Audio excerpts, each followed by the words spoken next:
Classic. Classic start. What's up, friends? Welcome back to Live at the Roxy on this Sunday. Alfalfa. Live at the Alfalfa. Um, how is everybody's weekend? Let me know. What's going on? Let me know. What are you watching? Let me know. It's a Sunday show. We mostly focus on television, but we've been loosey goosey recently, so you can ask TV questions. You can give TV racks. I can talk TV. I can give TV racks, specifically Wednesday. And I wanted to focus today on, are seasons two of a show very difficult? Are they ever better than season one? We've been having some dips in our season twos. Uh, okay, this little alfalfa's got to get put away. Where are we going to stick her? Just right there. It's giving housewife. It's giving spent the day cleaning counters. So Wednesday stuff.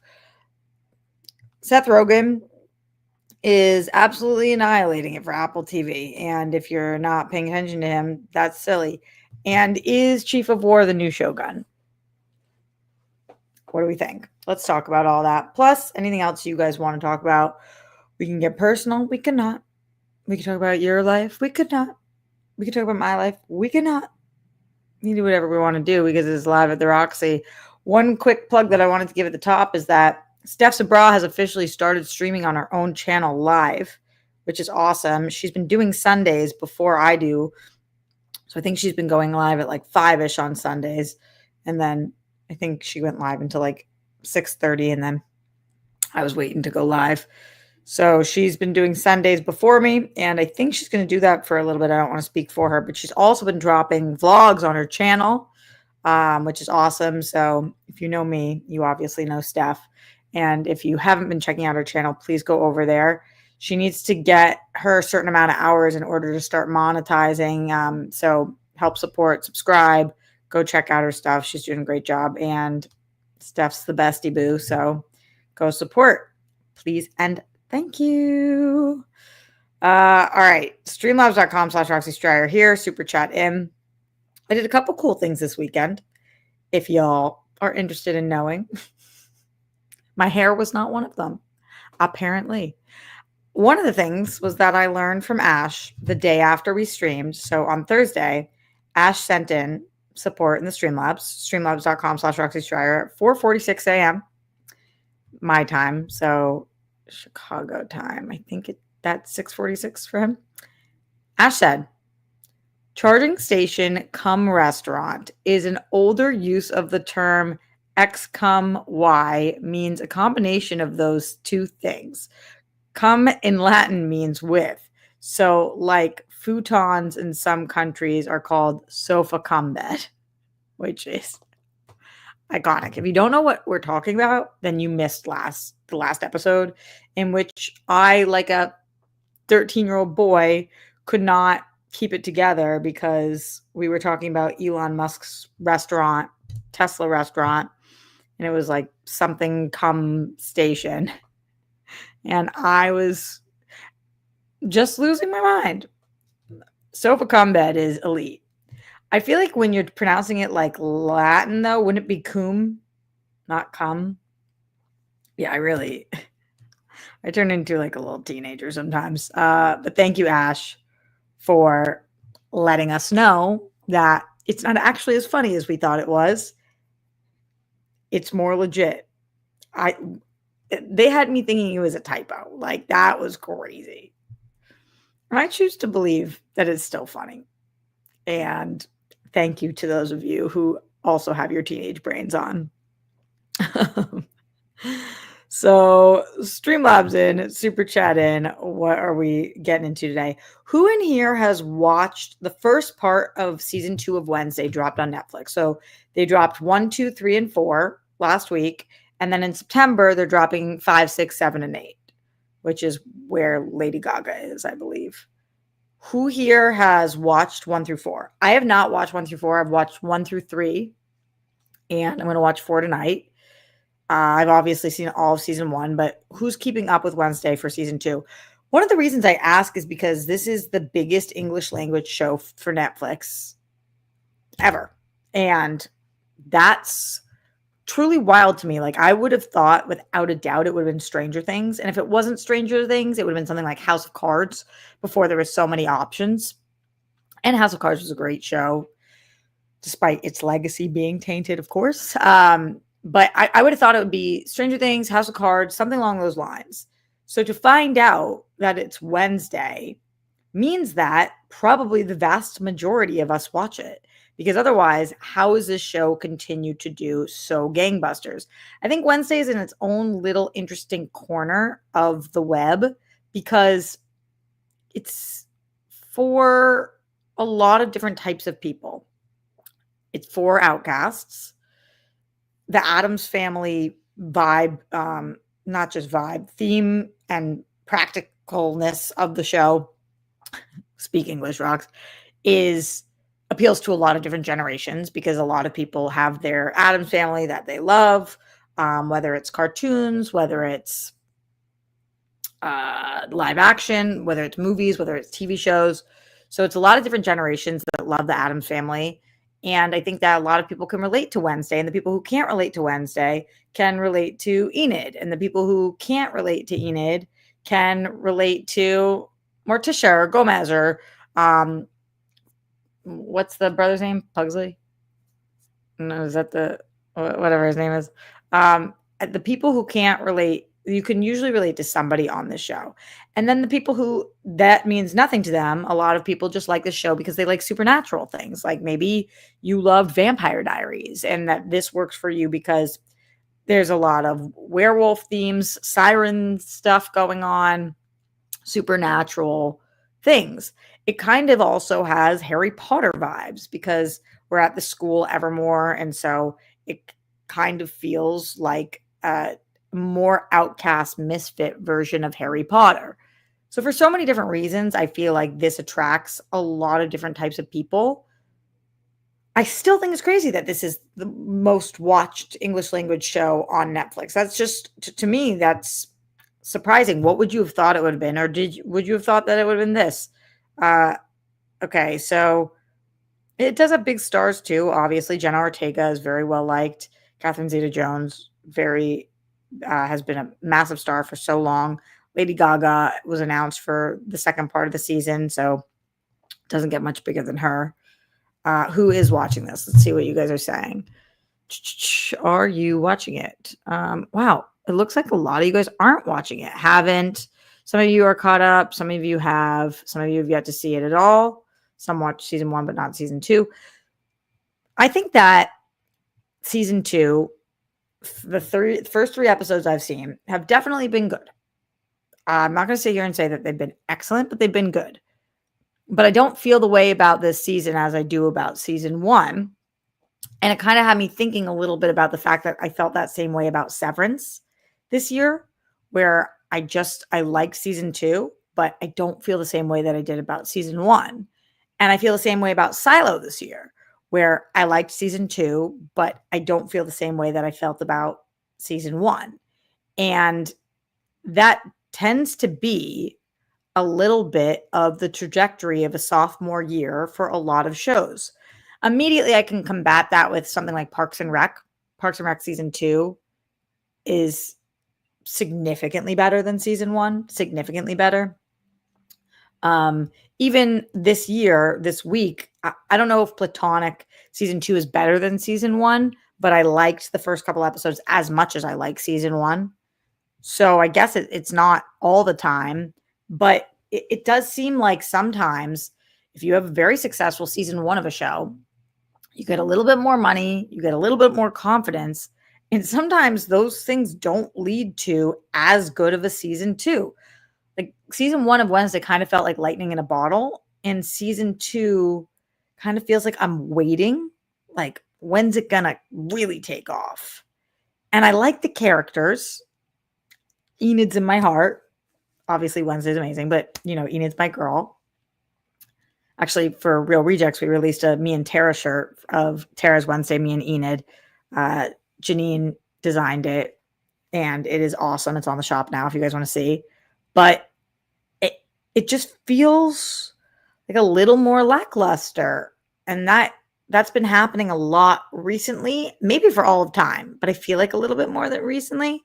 How do you guys feel? Do you feel that the vast majority of the time, a freshman year is better than a sophomore year for television? Or are you like, Rox, what are you talking about? Usually with more money and more confidence comes better season twos. I want to hear from you guys and give examples of, state your case. I want to hear.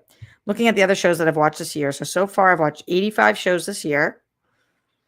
How many of these were on their season two? A lot of these have had a season two, but like I'd be very curious to see if the Pit season two can possibly be as good as the Pit season one. Same thing with Landman. Is it possible? Yellow Jackets has started to fall off for me a little bit, even though I still like the show. Sometimes season threes can be better than season twos, though, and they kind of like course correct. Will season two of the studio be able to be as good or better than season one? It's kind of hard to think about how. How would that be? Okay, another show that people significantly liked season two less, The Last of Us. Most people liked The Last of Us so much less in season two than they did season one. Same thing with Poker Face. I feel like I heard a lot of people that their favorite season is the first season. What do you guys think? All right, let me go to the chat. See, Britt says, I mean, the term sophomore slump exists for a reason. I think that that's valid, but sometimes things change as time goes on, but this feels like it hasn't really changed. Let's see. Okay, season 2 of True Detective was so terrible. It actually made me feel sad, says William. Oh, boy. Oh, boy. Let's see. Loving Wednesday, season 2 so far. That's awesome, Brian. I like it. I definitely do like it. Season 2 is almost always worse in this era of TV, says William. Takes off at the end of episode 4. Okay, Mike. So I also like need to spend time. I still haven't finished it yet, so I can't fully make my thoughts. Red carpet talk. Sam, that's you, right? Okay, thank God, Roxy. I'm not crazy with Wednesday season 2. Yeah, it's just a little lackluster so far to me. I'm not slamming it by any means. Still love, but yeah, Mel says House of the Dragon season 2 not as good as season 1. I actually think I preferred House of the Dragon season 2 to season 1. No, that's not true. I just didn't like the pilot episode of season 1. But you're right. Season 1 was better. But I did not like the pilot. You guys know. The pilot bothered me. Shout out to Sexy Andrew in the house. Andrew Thomas, 8888. Happy Sunday to Always Sexy Roxy. Some season 2s are better than ones, like Community season 2 and Loki season 2. It does seem to happen more with sitcoms. Like I said, Parks and Rec, you're saying Community. Loki season 2, I didn't prefer to season 1. But I think you are in the vast majority. I thought that they were both okay. But I think some people thought that Loki season 2 was the best show of that year. Was that last year or the year before? The years are starting to blur together. Streamlabs.com/Roxy Stryer. What do you guys think? Let me know. Super chat in as we're talking about television. What else did you guys watch this week? I have been watching Perfect Match. That is a great trash reality show. And it's nice because I watched so many great trash reality shows that I knew most of the contestants, or a lot of them, on Perfect Match, which are all pulled from other trashy reality shows. Not all of them are trashy reality shows. Some of them come from Bachelor and Bachelorette, but a lot of them come from like Too Hot to Handle and some of the ridiculous ones. And it's so funny to watch because the people on the show judge each other for what show they've been on. Like there's clearly a hierarchy of reality TV. So the people on The Bachelor, they like people from Love is Blind because they're like, oh, okay, we're both very seriously looking for love. And then there's people like Too Hot to Handle, and people are like, oh, that's a show you go on for hookup. Like, I'm not going to date that person. And it's kind of like, well, let's not be too on our high horse about which of our reality dating shows we go on. This week, interestingly enough, actually yesterday, one of my best friends started this group called Ladies That Film. And it's a group that meets a few times a year. people that are women that are in the entertainment industry that are in all different areas of on-screen or off-screen production, whatever. Like there's ADs, casting directors, actors, directors, writers, just all different types of people.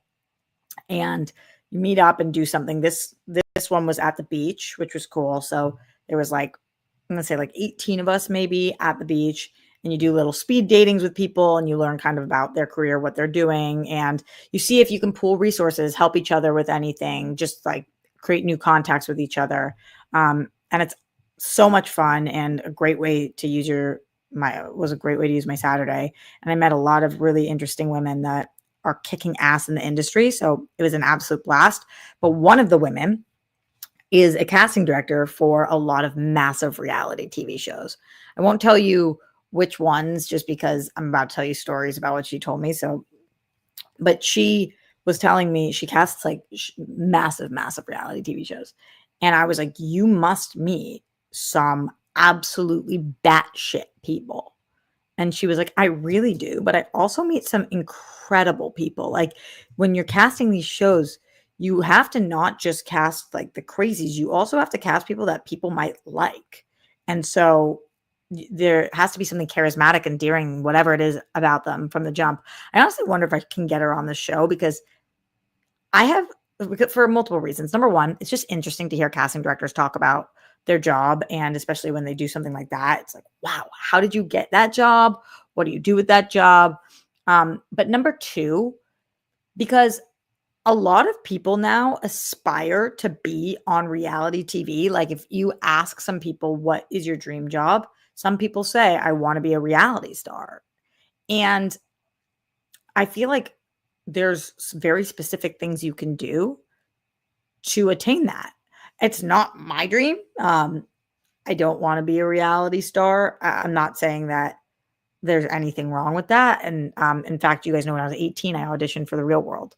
So like, I think that's so much fun and awesome and whatever. But I'm an actress. That's what I do by trade. And so it's almost like when people ask me, why don't you do this or this? It's like, but because that's not what I do. But reality TV is kind of more adjacent to some things because like some reality shows are not dating competition shows. Some of them are about somebody's life. Like, I'm trying to think like Real Housewives, right? Or Vanderpump. Well, I guess that's about what they do for work, but the reality stuff is just, it's very interesting. Again, it's not my aspiration or dream, but that doesn't never say never. But there are some people that it is their aspiration or dream. And I think it'd be really cool to hear a casting director for them talk about, here's what we're looking for. And here are the steps you can take to become a reality star if that's what you want. Because there is a certain, like for different shows, there are different looks that they're looking for. There's different backgrounds they're looking for. There's different like catchphrases or whatever that they're looking for. And I think it would be cool to have somebody like that on the show. Let me know if you guys think that would be cool. If you're like, I have no idea if that would be interesting to me at all. I also was talking to a lot of other really, really great people. And it was just nice to feel like this is what I was talking to my friend who runs the event about. When I used to do networking gigs when I was in my 20s, especially in my early 20s, right out of college, you would go to these networking events or whatever, and you would meet with people, and you're meeting with people who have not been in the industry that long and have not decided that, fuck it, this is what I'm doing with my life.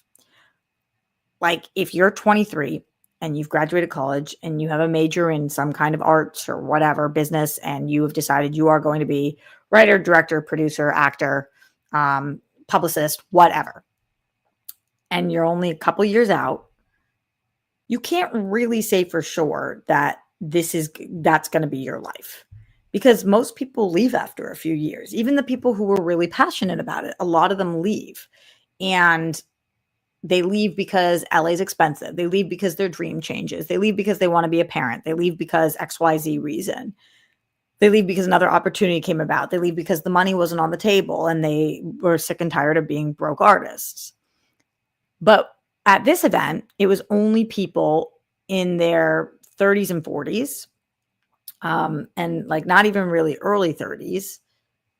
And these are the people who I don't think I talked to a single person who's been out here for less than 10 years. And these are the people that have been working for a decade and have decided, come hell or high water, I'm staying here. This is my dream and this is what I'm doing. And I really relate and connect to those people because it's so fucking hard and most people don't stay. Out of all of my friends that started here with me and were like, I'm going to be an actress or I'm going to be a this director, writer, 90% of them have left. And no shade on that. That's awesome. If you find a new passion or dream or want to do something different, that's great. That's what life is about, figuring out what you want. But it's kind of a waste of time to be like networking with people that are just gonna leave. I know that that sounds kind of crazy, but not a waste of time because it can be your friend too. But now at these events, it is people who have like grit, who have entertainment war stories, who are able to help each other navigate, who have a lot of contacts and connections. And, you know, like one girl was talking about, she's shooting these horror shorts because she has been shooting a lot of, she wants to get more in the horror space. She's a successful director, but she wants to be seen more in the horror space. She's never done anything. And I was like, I'll be in them. Let me send you over my reel. Like, I'll do it for free, whatever it is. Like, I just want to be part of what you're doing. And who knows if she'll select me or not, but like, that's something I can do. Another person who's a writer was like, I'm always struggling not having my stuff read out loud. It's really helpful to do table reads so that I can do next drafts. And I was like, I will do any table read you want. Like, we can do it on Zoom. We can do it in person. I'm happy to read because you have to take what your quote unquote gifts are, what you're good at, and bring it to the table and see if you can help somebody with it. And then there were certain things that I was talking about and people were like, oh, I can do this, or I can help you with this, or if you need a connection to this person, I can do it. And it just felt really useful and awesome. And the women were great and come from all different cities and walks of life and do all different things. And sometimes I feel like I'm in a little echo chamber where I'm around the same people all the time. And in this room or on the beach of 18 people, I knew 2 of them. So talking to the rest of them was like, oh, this is so great. I'm really, really meeting new women who are badass and gritty and are confident and do what I do or don't do what I do, but understand what I do. And that was awesome. So anyway, kind of just talking, I deviated because I was talking about the reality TV, the woman who works in reality TV, but it was cool. And I love learning more about behind the scenes stuff. I also talked about to this one woman who was fucking amazing. And she's booked a ton of big movies. She's an actress and she is also a stunt woman. And she told me about, she left to go to Canada for 6 months to train in like 4 very, very specific types of swords, because every certification takes like months to get for specific swords. And that is how she started getting on bigger sets, by becoming trained in these different swords she went to Canada to do that training for months. And I was like, that is so interesting. So now you're like known as somebody they can hire for swords work. That's really cool. Like, way to differentiate yourself. Things like that put ideas in my head. Like, what can I do to make myself stand out? And, you know, that wouldn't be a monetarily viable option for me because you have to take off so much work and you have to pay for that. And I can't leave Grammy. But it makes you kind of think outside of the box of what can I do to be more niche and to make myself more hireable. Whether that's get a ton of tattoos and pierce the shit out of your ears, whether that's dyeing your hair, whether that is changing your size or your facial hair or whatever, like whether it's gaining a new skill and becoming great at yoga or ping pong or whatever, like horseback riding. There's just so many things you can do to stand out. And I'm always thinking about how I can up my skill set. And that was a really cool, interesting thing that she was talking to me about. And she's booked movies with like some of my favorite directors. And I was like, wow, that's awesome. It's very, very cool. In the Streamlabs, streamlabs.com/Roxy Stryer, and printed on Roxy says, Team Stryer, I watch your reaction to Halloween. Clap your hands if you're being strangled. If I was in the next room, I would just think you were really enjoying whatever show you were watching and not needing help. Yeah, during the Halloween reaction. I just like when people just like die silently, I'm like, make noise. Clap your hands might not necessarily work, but listen, I was thinking on my toes. RQMDSMD in the house. Hi, Roxy. Chief of War has been really good so far. Love a well done historical drama. So thank you for bringing that up. I only watched the first two. I haven't watched the third episode. And I thought episode 2 was significantly better than episode 1. So I'm in. I hear a lot of people relating this to Shogun, probably because it's got subtitles and it takes place in the 1700s. I think Shogun is in the 1600s, but this is in the 1700s. But it also is about colonizers and pale skins coming somewhere and interfighting between islands. This is specifically about Hawaii and Maui. So I understand why there's a lot of people kind of comparing them. Do you feel like this could possibly be as good as Shogun? Is it possible? Just curious what you think, RQMBSMD. I like it a lot so far, but I'm waiting to love it. Maybe episode 3 will do that for me. Mike Joyce in the Streamlabs, streamlabs.com/Roxy Strider said, I went and saw the movie Oh Hi about a woman who straps her friends with benefits to the bed for days, to try and convince him to be her boyfriend. What's the craziest thing you've done in order to save a relationship or try and start one?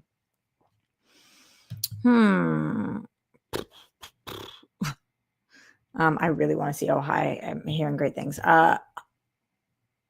This is going to be not revealing at all. I kind of don't do crazy shit to save or start a relationship because if it's not meant for me, it's not meant for me.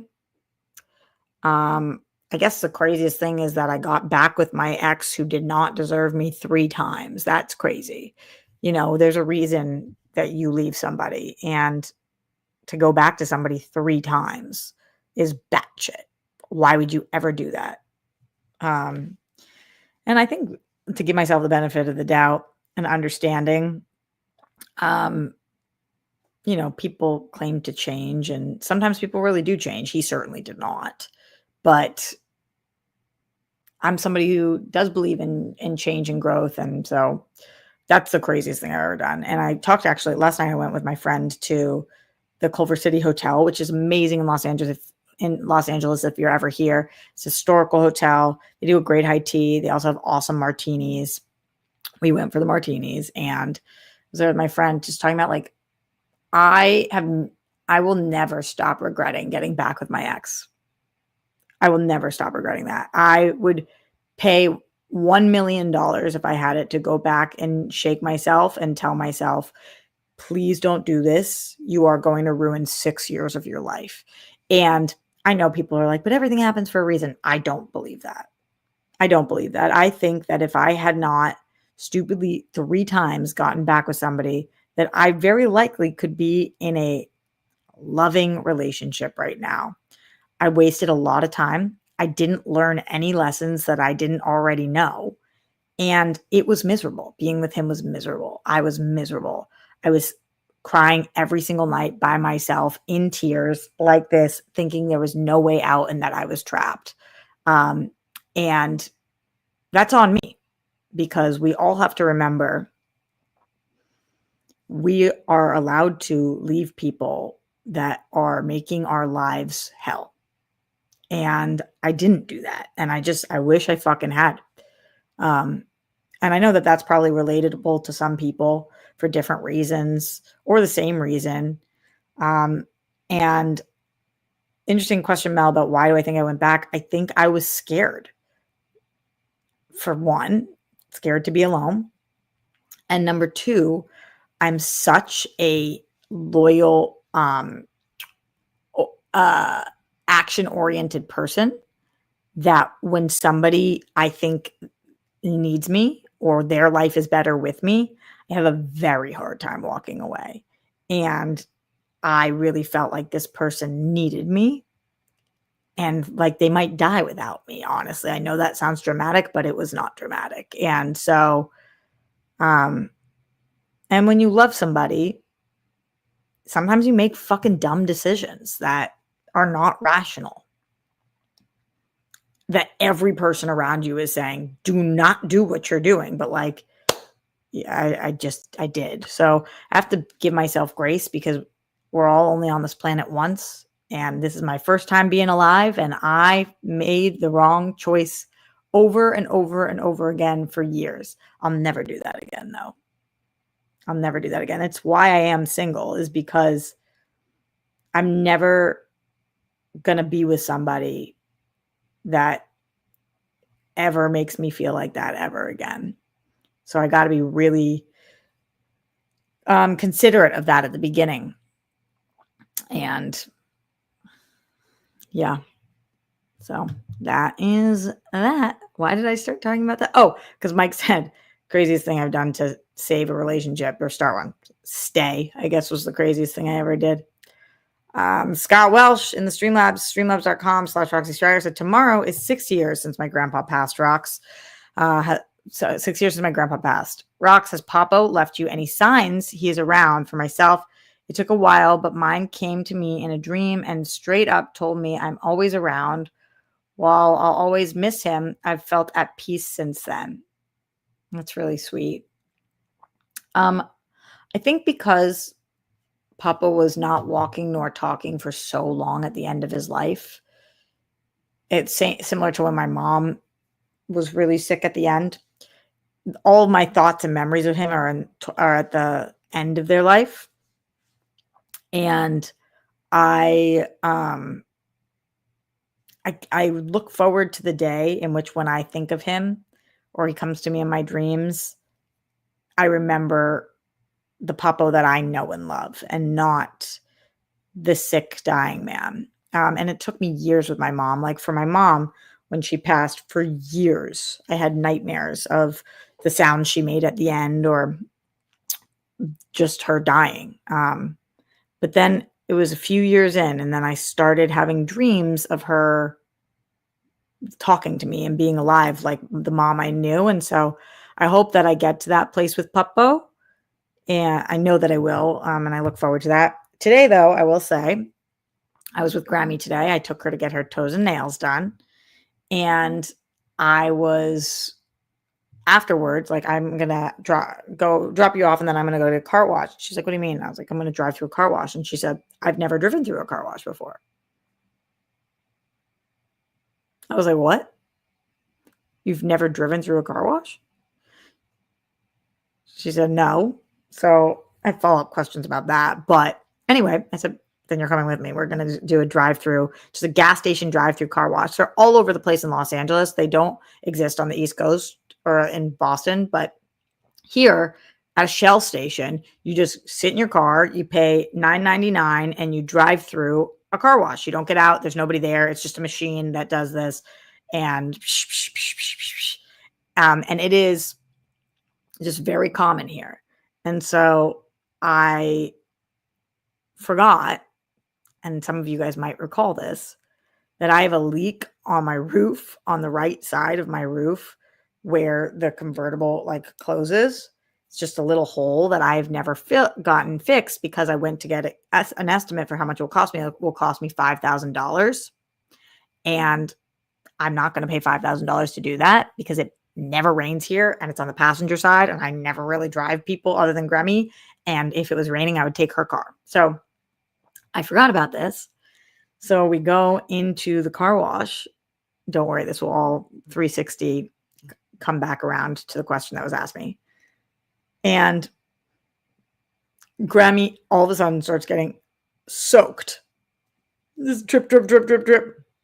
It's like piping hot water dripping on her.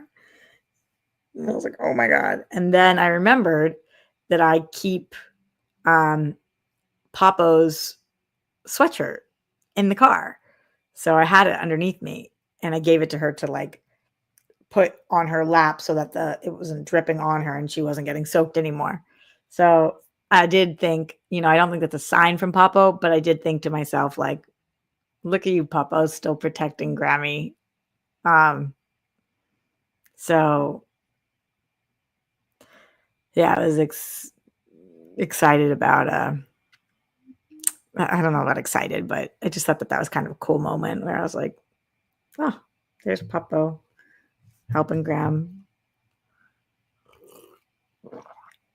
Anyway, maybe that answers your question, Scott Welsh. And I'm sorry that tomorrow's 6 years since your grandfather died. I am having a really, really fucking hard time with it. And to be frank, I didn't expect to be struggling this much with the death of my grandfather. Of course, I thought that it would be very difficult because the caretaker aspect and because of how much I love him. But it's like preventing me from living my life at some points because of how fucking just horrifically sad I am. And I know that some of you guys can relate to that too, but it's just so hard when you're fucking so sad. Shane in the Streamlabs, streamlabs.com/Roxy Stryer says, as someone who's bad at separating art from the artist, how well are you able to separate a creator and their work? Whether it's something they've said, done, or political stuff, rarely get to catch live because of the time difference. It's 3 a.m. LOL, but appreciate your work. Oh my God, Shane, where are you that it's 3 a.m.? Wait, okay, so in Boston right now, it would be 8, 9, 10:30. Okay, so you must be in Europe because then this... I think that's where you must be. Let us know. Thank you for being here live. Also, go to bed if that's best for you. Also, I'm always up at 3 a.m. That's my time. I shine at 3 a.m. I get so much work done between the hours of midnight and 3 a.m. It is insane. Tonight, I'm so excited. I've got a director that I'm going after for a script of mine, and I just like binged all of their stuff. A lot of it I've seen, but it went back and like, I'm so excited about this person and I'm writing them like a handwritten letter about everything. And so I'm really, really looking forward to doing that tonight. And then I have a video to edit for Real Rejects tonight. And then I am working on my script with Steph still. And I have a brainstorm session tonight scheduled for like just 30 minutes. I'm trying to do 30 minutes a day on it just so that we meet every Friday, and sometimes I wait till last minute, and then that takes me hours. So I'm splitting it up. And I'm also going to do a Pilates class tonight, just a 20-minute one that I've been doing online because that usually gets me in the right mindset before I do all this stuff. And I already made my protein smoothie for after. So thinking ahead. And oh wait, there's another thing I really wanted to do tonight work-wise. What was it? I thought I wrote it down. If I think of it, I'll let you guys know. That wasn't what this question was about, though. This was about separating the art from the artist. I'm not good at this unless I am. So, like, when Motley Crue comes on, I jam out and I'm not thinking about what the fuck has happened. When I'm looking at somebody, it's very hard. I have not been able to do it with Mel Gibson at all. You guys know he's like such a fucking trigger for me. He's just such a trigger for me. That's the truth.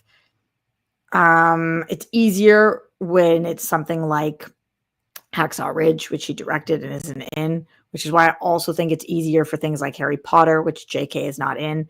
Is that fair? No. But if you're not looking at somebody, it makes it a little bit easier. If you're listening to somebody, it makes it a little bit easier to not be visually seeing them. I haven't watched a Kevin Spacey thing since I have watched movies that Harvey Weinstein's produced. So yeah, I think that I'm bad at it. If it's distracting to me, then I just will turn something off. I haven't even watched something of Johnny Depp's since the entire trial because it just like was distracting to me. But then I noticed I went to Disneyland a couple weeks ago, and through Pirates of the Caribbean, Johnny Depp keeps popping up. And I noticed people started clapping again. And I was like, oh, looks like he's turned his public image around. And I wonder what is on tap for Johnny in the next 10 years. So that would be my answer to that, Shane. Thank you for the big support. And I also really try not to judge people based on whatever their level is. Like, we cover a lot of Mel Gibson movies on Real Rejects, and like Andrew watches them and he's a Jew and he has been able to watch them. And I'm like, then go on with your bad self. Where the line is for me on a lot of this is like, if you are giving somebody a platform, right? Like that's the only time that things start to get a little iffy for me. If you bring somebody on for an interview, say you want to interview So you wanted to interview Louis C.K. I think that you can't ignore what has happened, and interviews for people that are controversial and have done things that are bad, that should be brought up. That should be asked about. I don't think that we should just like skip over that stuff and pretend like things didn't happen. So, there was this joke that Mark Maron made recently. I think you guys heard me laughing about that. If Hitler was alive, he'd go on Theo Von's podcast, and then Theo Von would be like, yo, so like all the Nazis are on meth, right? And that is a funny joke because there's truth to it. If Hitler was alive, I mean, we've watched it with people going on these podcasts. He would absolutely be going on podcasts, which is fucking crazy. But I take umbrage with people who bring Kanye West on their podcast and they don't talk to him or ask him about what he's done. And they're just like asking about fashion and music. And it's like, what? That's crazy. That is crazy. Where do you guys all lie on this? Thank you, Shane, for the question. And that's me today. I feel like I'm an ever evolving person. John Get Bent, the streamlabs.com/Roxy Stryer says, so this is kind of random, but I know you hate the word sure, but I got a reply today that was sure, ! Capitalized, ! Does that make it better? I wouldn't do it because that's not how I say yes to something. I would say yes. But of course, an exclamation point makes things nicer. I just feel like if you're going to say yes, say yes. If you're going to say no, say no. If you're going to say I don't want to, say I don't want to. Sure is so lackluster. You guys know I do not like it. I do not like sure. But sure ! Is better than sure no ! But I still fucking hate the word. I hate it. Shout out to John Get Bent, Shane, Scott Welsh, Mike Joyce, Lloyd Nance, RQMD SMD for being our Streamlabsers of the day. And shout out to Sexy Andrew Thomas for being our super chatter of the day so far. Appreciate you guys being here. Are you guys watching Platonic? And can you think of a time when somebody has had two shows on a network simultaneously? It's kind of wild in the age of streaming that Seth Rogan has both Platonic and The Studio on Apple TV, and they're both excellent shows. That's wild. Has there ever been that before? Let me know. I'm really liking it, Platonic. And I think it's really awesome that he is absolutely annihilating it. And he is, as I describe, one of the good Jews. So it's not an accurate way to try to describe somebody, but I just think he does good things for our people. And right now, oh boy, do a lot of people do bad things for our people. So thank you to Seth and Lauren, his wife. They are the goodies. All right. I love Platonic. I laughed so hard. The Timothy Chalamet joke. I'm so glad that you're loving it, Mike. I don't know people who are watching it, and they should be. I think because season 1 came out during the writer's strike and nobody knew about it, and now they're like, oh, season 2, but I didn't watch season 1. And it's like, no, but you should. It's so quick and so good. And it feels like season 2 is bigger and they put more into it. I want it to get a season 3, and I feel like it only will if it does decently. So watch. I love shows about platonic friendship. And him and Rose have the best friendship chemistry and chemistry in general. Seth MacFarlane with animation. That's a good point. That might be the closest.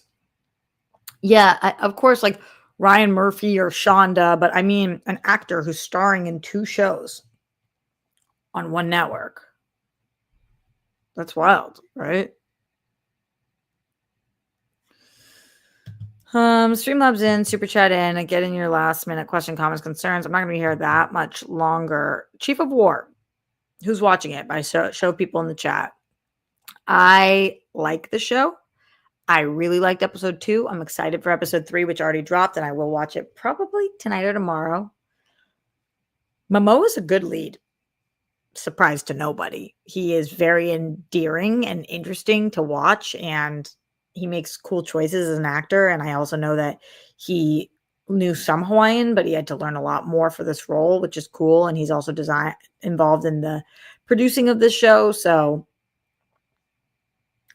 I think that this is going to be a big one that's talked about a lot, and I think it's probably something that Apple is banking on being a big prestige drama for them.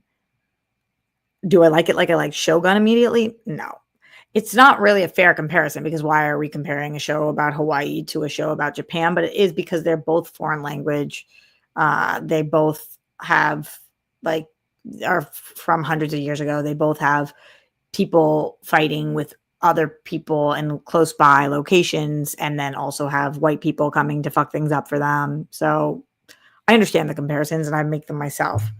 But Shogun's the greatest show of the last 5 years. So that's a tough comparison for Chief of War to try to live up to that. God, Shogun is so good. I love that show so much. There's no way a second season of that would possibly be as good as the first season, especially after they did what at the end of the first season. I don't even want to live life without. I won't even say it because in case you guys haven't watched it. No spoilers, no spoilers, no spoilers. Spoilers on movies, I feel like come so quickly, like a week after. Spoilers on TV show, what's the rules about it? How long until you're allowed to spoil a show? We need as a society to be very clear on these rules. Everybody needs to sign off on them. I saw somebody earlier ask me if I finished the Hunting Wives. Yes, I did. That show is such a fun. I'm down for season 2 of that. I really, really enjoyed it. I'm also watching right now. Okay, so Wednesday, Perfect Match, Platonic, Chief of War, Untamed, Hunting Wives, Bachelor in Paradise, Big Brother, It's Always Sunny in Philadelphia, Summer I Turned Pretty, Press Your Luck, Celebrity Family Feud, Smoke. Those are my current shows. Anybody have questions about any of those? What are you guys watching that I'm not? What should I be watching? Any good stand-up specials recently? Let me know. 24 hours for a TV show? Oh my God, Jeremy, that is so quick. It's so quick. Okay, big ideas. Never spoil without a warning. So you're saying like I'm not allowed to say what happened in the original trilogy of Star Wars? You can never spoil without a warning? Because that seems kind of egregious. I agree, Sam. It is hard not to compare with TV and movies in general. But I don't think comparison's a bad thing to do. I think it's fun. Like if you like this, you might like this. Or if you didn't like this probably isn't for you. I haven't watched Mark Maron's entire special yet. I've just seen bits and pieces, but I will. He is one of my favorite comedians. Him and Bill Burr, like, mwah, chef's kiss to me.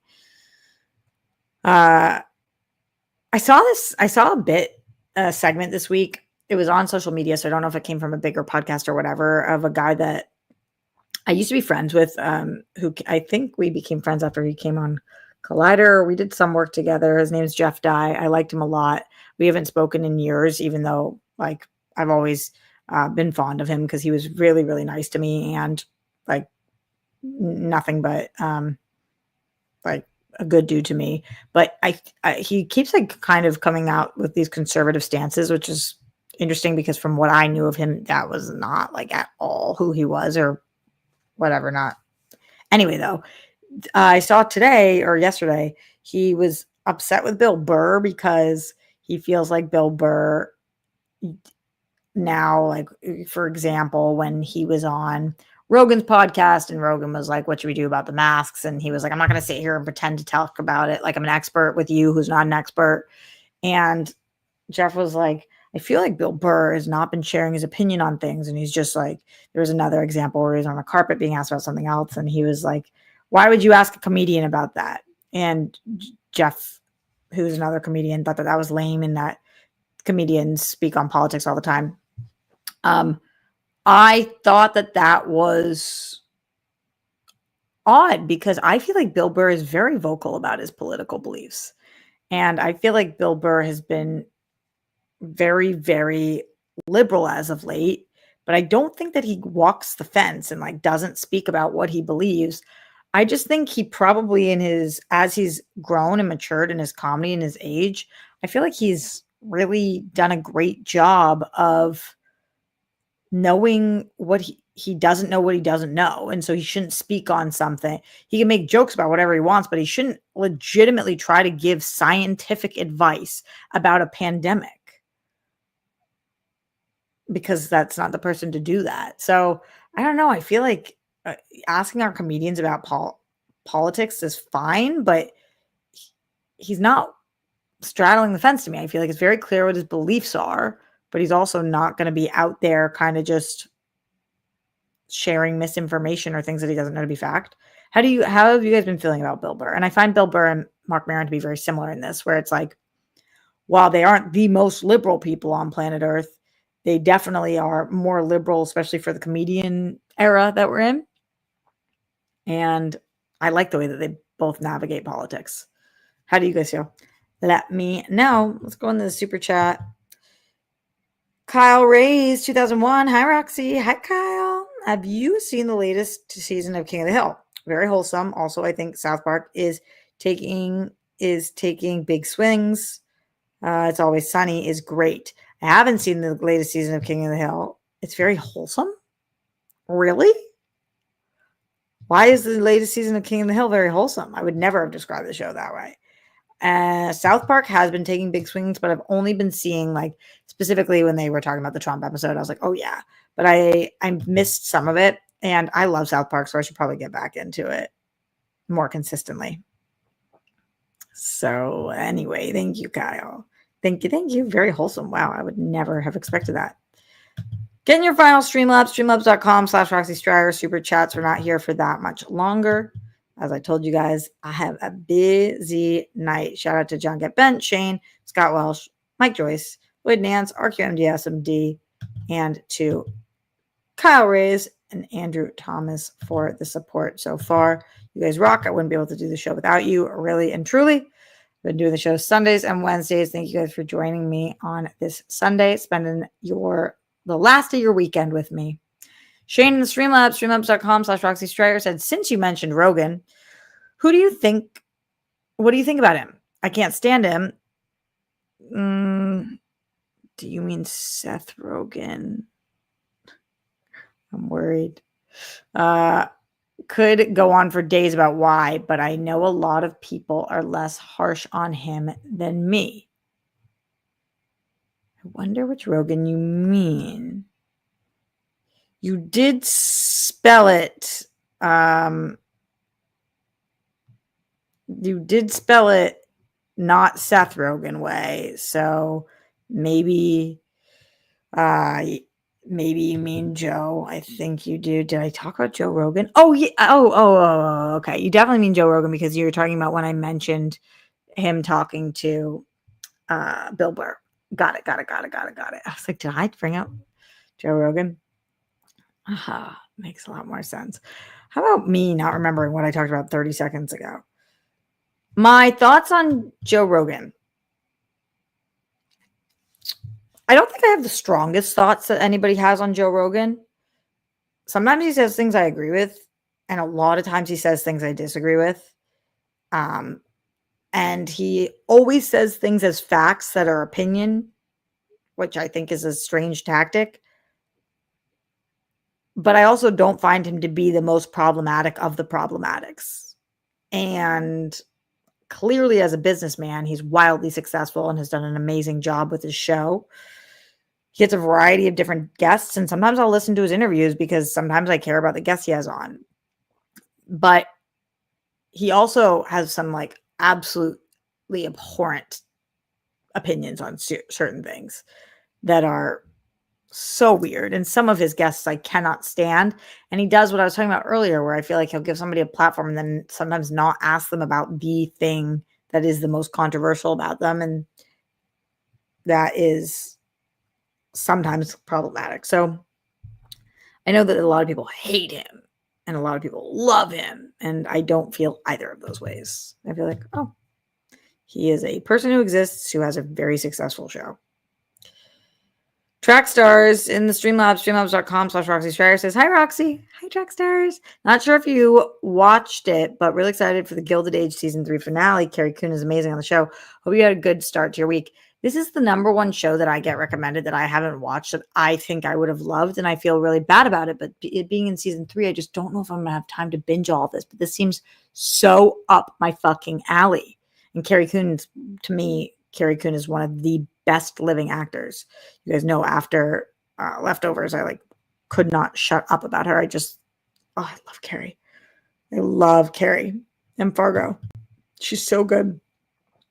Kevin Meek in the Streamlabs, streamlabs.com/Roxy Strider says, "What's up, Rox? Caught you late again. Just want to support. Hope everything is doing well." That's so nice, Kevin. I really appreciate that.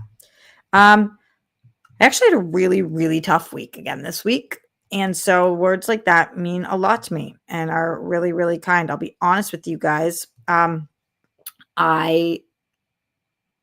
still having health issues, and a lot of those are gut issues, and eating has been very, very challenging for me. And I'm really trying to like work on my health game, but it's expensive and doctors and all the stuff and daunting. And I really want to do that $2,500 scan full body that tells you about yourself, but it's like, who can afford that? And it's just like, there's so many different things that I feel like I want to be able to do with my health. And I've been dealing with my age, being 34, and knowing that I have to freeze my eggs if I want, not that I have to freeze my eggs, but that it is probably a viable option for me. And that also being 25, not also the other one's $2,500, that being $25,000, and just like a lot of different emotional and physical stresses that are going on in my life. And then I didn't tell you guys this because I wasn't ready to talk about it yet. And here's why.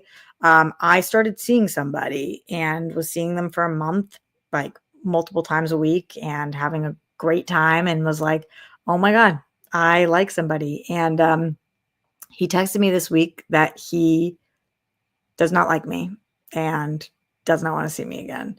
And it was really shocking. The most recent interaction we had, he had sat me down and been like, I really like you. I'm not seeing anybody else. I'm intentional about you. And I want to be serious. And then the next text I got from him was, I thought about it and I don't have interest in you.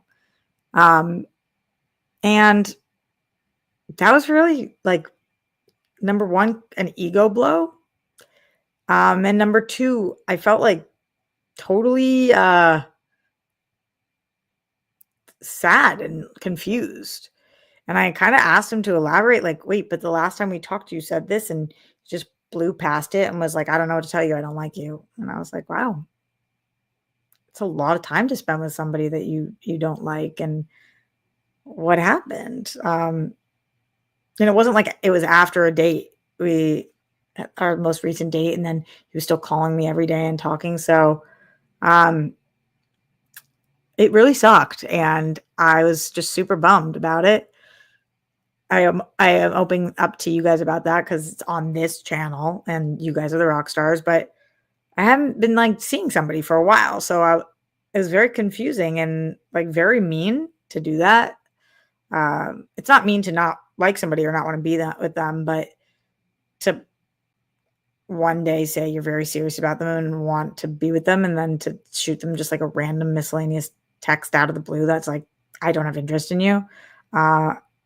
I felt like total whiplash and confused, and nothing had happened. So sometimes you can't explain, like you can't justify something in your head. It doesn't make sense. So, but his words were extremely mean and harsh and confusing. And I really thought I had a good read on him. And it feels like somebody like stole his phone, because it was like, that's not even how you talk. And this just was really weird. But anyway, that's the last I'll ever see him. And why did I just bring that up? Oh, because I got the Streamlabs from you saying, hope everyone is doing well. And I would say I had a really hard week because of that. I know it's like just compounding on all the health stuff and me figuring out the finances of trying to do all the things I want to do, and being excited about maybe meeting somebody and then having it really not work out. And it's just like in such a really, really, harsh way, and knowing that's for the better, because obviously that's not the person I want to be with. But anyway, so it was a tough week. So I appreciate the support and that you guys are very kind. And I'm luckily not feeling like down about it in terms of I didn't do anything wrong, and I know I didn't do anything wrong, and that's a him problem. I think I'm like a really good person who will be a really good partner to the right person. So I feel excited about finding that person. And I've been telling myself for the last 2 days, like, I feel grateful for every guy that gets out of the way, every person that gets out of the way that's preventing me from actually finding my right person. And this guy wasn't my right person. And so he got out of the way. And I feel grateful for that because I don't want to waste any more time. Super chat, dead in the bed, 963. Hi, Roxy. I'm indifferent to Joe Rogan. He says, shit, I don't like at times, but he just strikes me as curious. At least he will talk to anyone on any political or otherwise bent, which some liberals don't. Yeah, I see that. And I think that's really not been good for liberals, that they won't talk to people with opposing viewpoints. That's one of the things that I will give Gavin Newsom, is that he's doing a really good job of going on conservative podcasts and talking to conservative people and not just being in an echo chamber. I have some bad things to say about Gavin too, but that's definitely one of the good things that he's doing. Yeah. So anyway, appreciate you and your support. There's no point in you guys guessing why or what, like, that's not how life works. We don't get to know everybody's all their thoughts. And truly, I think he really went about it the wrong way, but that doesn't mean he's a bad person. He might be a bad person. I don't know. He was super, super not compassionate in the end. And honestly, like the thing that led up to it was last time we stopped speaking. So he was calling me every day after our date, texting me every day. And then on Saturday, he texted me, and it was the morning of the anniversary of my mom's passing. And he said, what are you up to today? What's on tap for the day? And I said, after he had told me on our last date, like, I really want you to start opening up to me. I really like you. And, I play things close to the vest. So I, on Saturday, said, candidly, this is always a really rough day for me every year. So I'm just trying to get through the day and going to go see Grammy. And he said, sorry to hear that. Didn't ask like any follow-up questions, didn't say anything. And then he did not respond or speak to me for 1 week. And then said, I'm not interested in you anymore. And I was like, and I said to him, just clarify for me, because you told me you wanted me to open up. And then I sent you a very short text that I was having a rough day on the anniversary of my mom passing. And that's when you decided that you didn't want to do this. And he was like, I just don't have interest. And I was like, okay.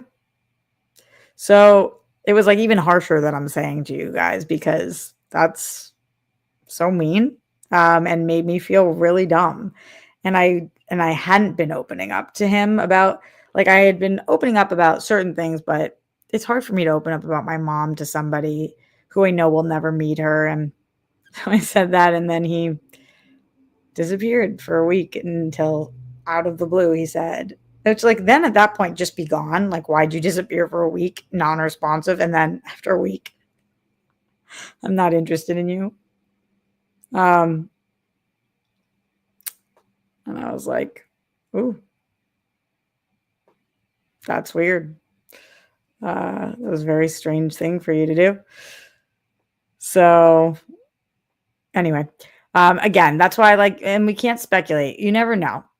An ex could have gotten back in the picture for him. Like, it could have been about his family. It could have been whatever. So, but it was a bummer.